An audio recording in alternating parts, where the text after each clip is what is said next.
What if the next message from an intelligent mind didn't come from space, but from the ocean? Not a sound, not a light, just writing. Perfectly carved symbols on a corroded plate, pulled up in a net that no one on Earth can read. And the worst part is this: the letters repeat like a diary, like a ship's log, as if something down there has been watching time pass and has been trying to talk to you. It starts with a problem sailors have always had. The sea keeps secrets. Wood rots, paper dissolves, black boxes fail. Even steel becomes food for salt and bacteria. So when people find writing that survived, it feels wrong. It feels like it shouldn't exist. And yet, we keep finding traces that look like it. In the Baltic Sea, there's the so-called Dalarer wreck, a 17th century ship preserved so well that even textiles survived. In the Black Sea, expeditions led by the Maritime Archaeology Trust and researchers like Robert Ballard have filmed shipwrecks thousands of years old, astonishingly intact, because deep anoxic water slows decay. In places like this, the deep ocean stops being a blender and starts being a vault. Now imagine what a vault can hold. Divers and ROVs document markings on timbers, scratches on brass, stamps on ceramic. Usually it's straightforward: a maker's mark, a port name, a date. But sometimes the markings don't match the story of the ship. They're not where a builder would put them. They're not in a known script. They appear in odd clusters, like someone started, stopped, then continued later. Like a habit. And when you zoom out, the ocean is full of odd writing-like things. Mysterious runes turn out to be corrosion patterns that mimic letters. Biofouling grows in lines. Barnacles arrange in curves. Your brain, desperate for meaning, reads a language into randomness. It's called pareidolia. It's why you see faces in clouds. But then there are the other cases, the ones that don't go away when you explain them. For more than a century, beachcombers have found message in a bottle notes so weathered they're barely legible. Some are real, part of drift experiments where oceanographers dropped thousands of cards to map currents. Others are personal, thrown from ships in love or panic. The sea can carry writing across oceans and hand it to you decades later. So you already live in a world where the ocean delivers letters. Now push the idea further. Imagine a salvage crew hauls up a sealed metal cylinder from a depth where sunlight never reaches. Inside are thin sheets of a ceramic-like material etched with tight, careful characters. The crew assumes it's a code. Naval, Cold War, something classified. But when the pages are photographed and shared with linguists, nobody can place the script. Not Latin, not Cyrillic, not Chinese, not Arabic, not any known shorthand. Some symbols repeat with the rhythm of grammar, but the words don't behave like words. There are patterns, and there's structure. But it's like trying to read a language you don't even have the senses for. A log implies a writer implies intention, and the ocean gives you plenty of candidates. The deep sea is not empty. It's crowded with life that runs on chemistry instead of sunlight. Hydrothermal vents support entire ecosystems.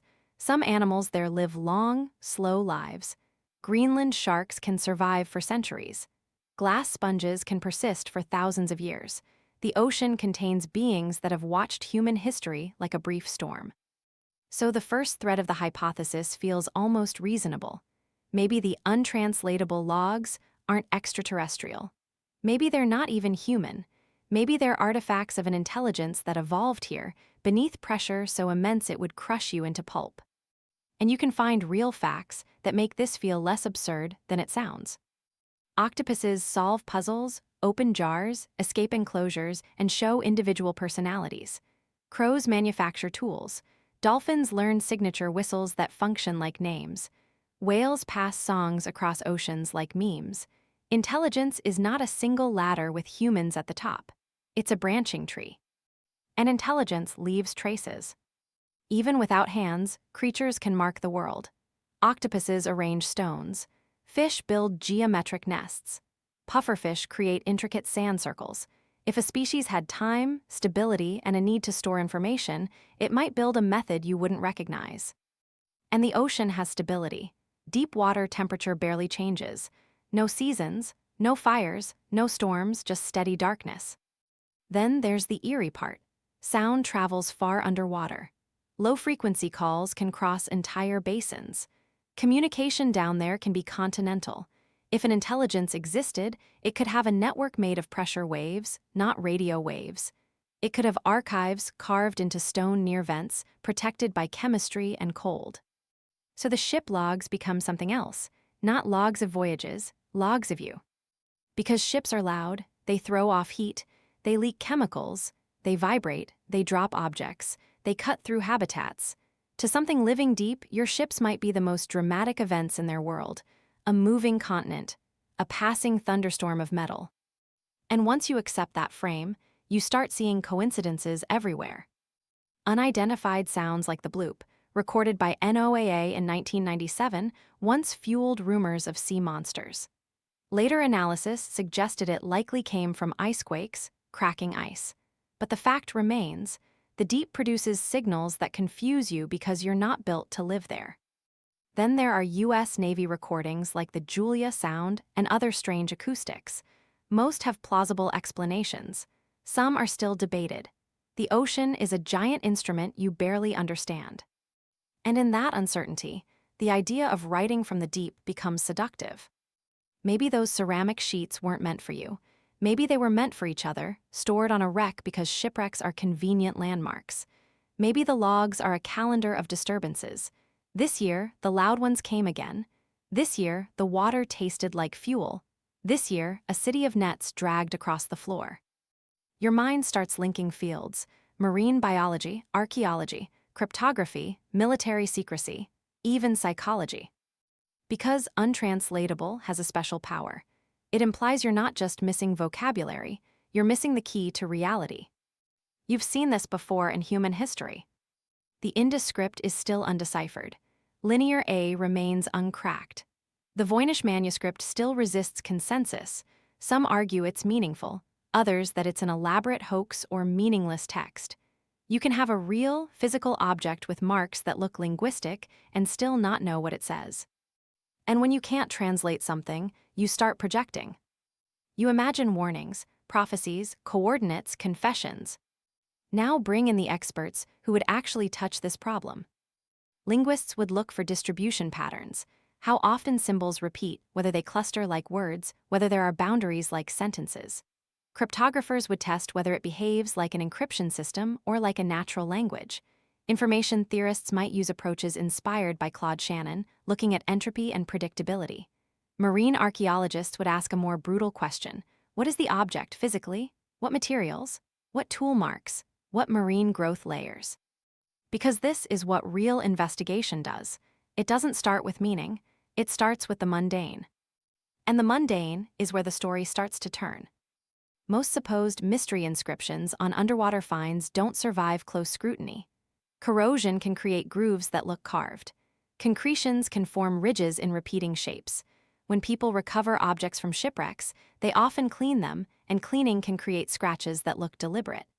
Even the act of photographing something underwater, distortion, lighting, angle, can make random texture appear like organized script. There's also a hard fact about the deep sea: it is not friendly to fine information storage. Pressure can fracture cavities. Thermal gradients near vents can stress materials. Biological activity can cover surfaces, and even in anoxic zones where wood survives, delicate markings can be lost. So when you hear untranslatable ship logs, mainstream science doesn't jump to non-human authors. It jumps to misinterpretation. And it has a strong alternative explanation that fits the same facts. If you find repeated symbols, it might be a known system you don't recognize because it's partial. Sailors use tallies, cargo marks, foundry stamps, insurance and registry codes. Navies use ciphers and codebooks, especially in the 19th and 20th centuries. During World War II, ships carried encrypted materials, signal books, and coded logs. Some were designed to be burned or sunk. If you recover fragments without the key, untranslatable is exactly what it will feel like. Even older ships carried multilingual crews. A symbol could be a personal mark, a shorthand, a hybrid, a bored sailor's private notation. The ocean doesn't care if your writing system was official. It preserves whatever falls into it. And then there's the simplest twist of all. Sometimes there is no message. Sometimes marks are just marks. That doesn't kill the mystery, it changes it. Because even if the logs are human, the fact that you can't read them is still a kind of confrontation. It's a reminder that meaning is fragile. It depends on context. Lose the codebook, lose the culture, lose the speaker, and language becomes decoration. But the mainstream explanation has its own cracks.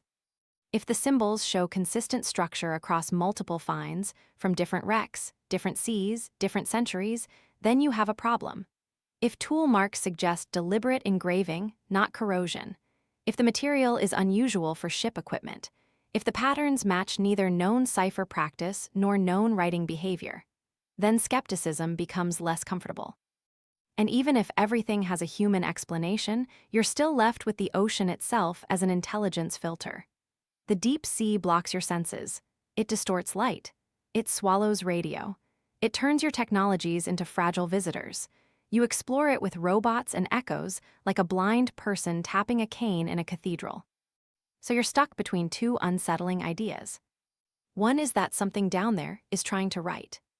The other is that you're so desperate for a voice in the dark that you keep mistaking the ocean's scars for letters. And maybe both are true in different ways. Because humans do leave logs in the deep.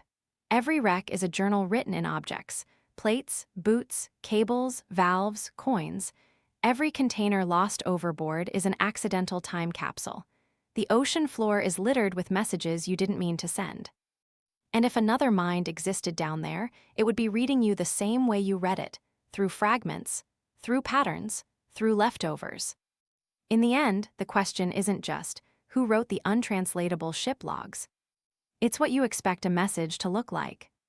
You assume a message is made for you, that it will meet you halfway, that it will fit your eyes, your logic, your history. But the deeper you go into the ocean, into time, into other minds, the more you realize translation is not just swapping words, it's sharing a world. So maybe the real letter from the deep is the one you can't open, not because it's encrypted or alien or secret, but because it comes from a place where your assumptions don't survive the pressure. And as you stare at those impossible symbols, you can't shake the feeling that the ocean has been writing back for a long time, and you've only just learned how to notice the ink.